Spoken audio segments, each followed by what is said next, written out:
จับจะใส่กันได้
พร้อมทั้งเครื่องบริวา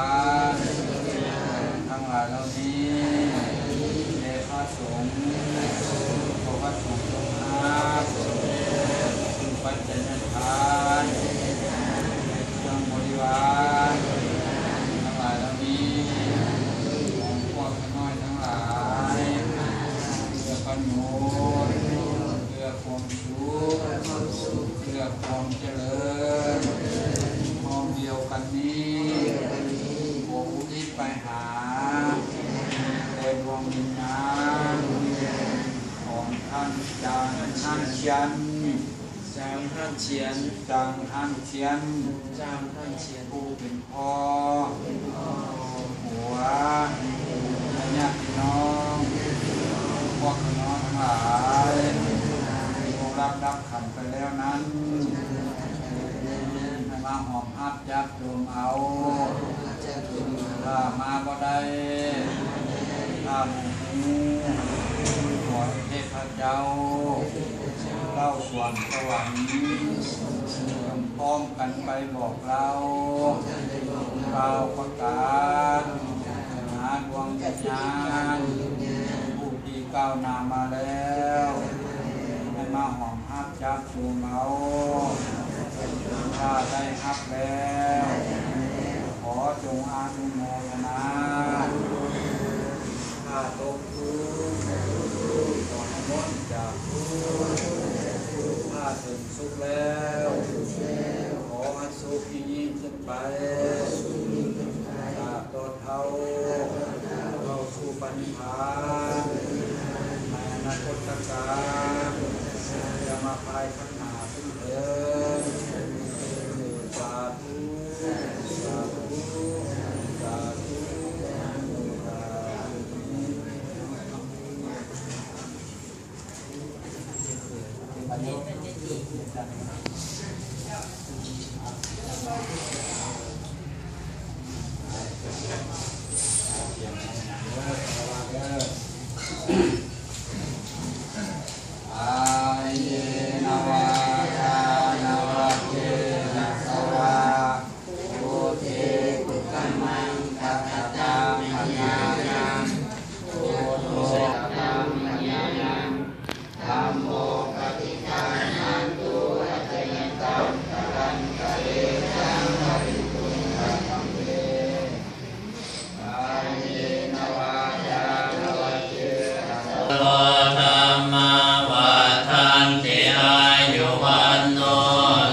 Maya wani pana to mama santu sappha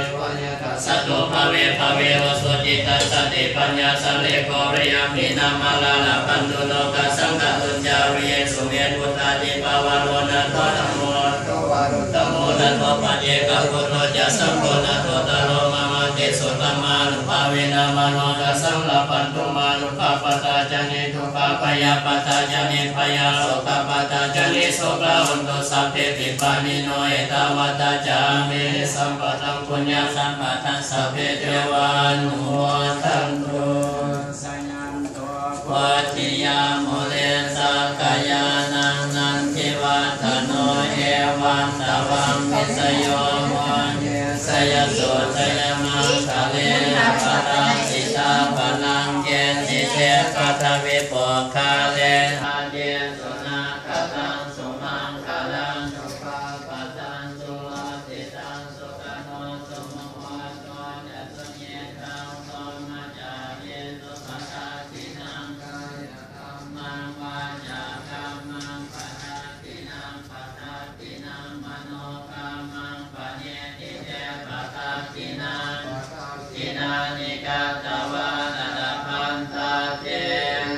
อาทาคิเนเข้าที่นี่เอาไปตู้อันนี้ก็เนี่ยจานใส่ผู้ชายนะลูกใส่หัวไหมใช้ลูกบ่ไม่ใช้ลูกบ่โอ้ยใส่กระดูกหมดแล้ว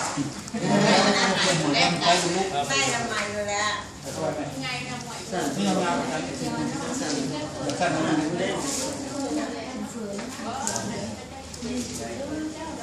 นั่งไว้นั่งกันจะยังไงมาจะไม่ได้ทายให้ทีไปได้บ่ไป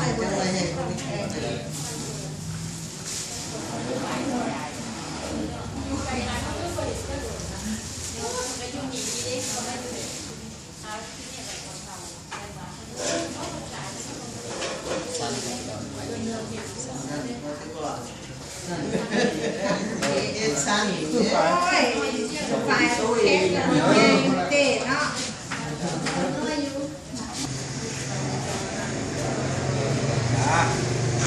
ให้พ่อจะต่อไปจะดูลำลูกลำเต้าเป็นห้องโถงใจให้ลูกเต้าของใครมาได้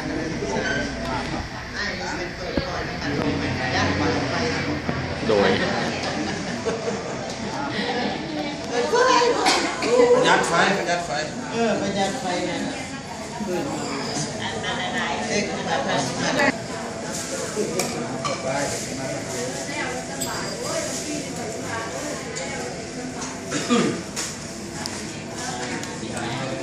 มาให้ดูแล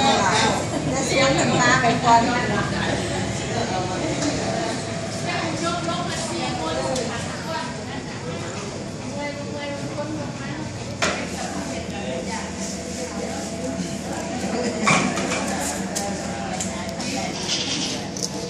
จากเธอจะหน่อยที่สั่งลองกินมาเนี่ยนี่อย่างนี้สัญญาเนี่ย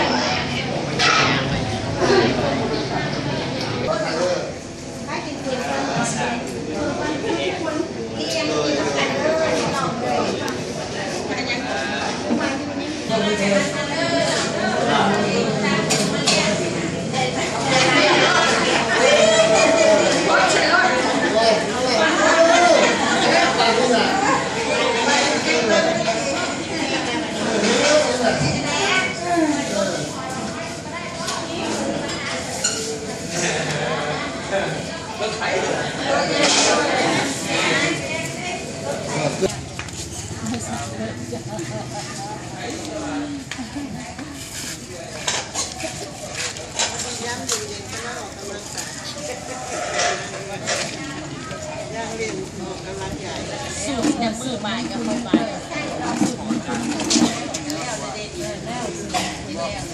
ผมบอกอาจารย์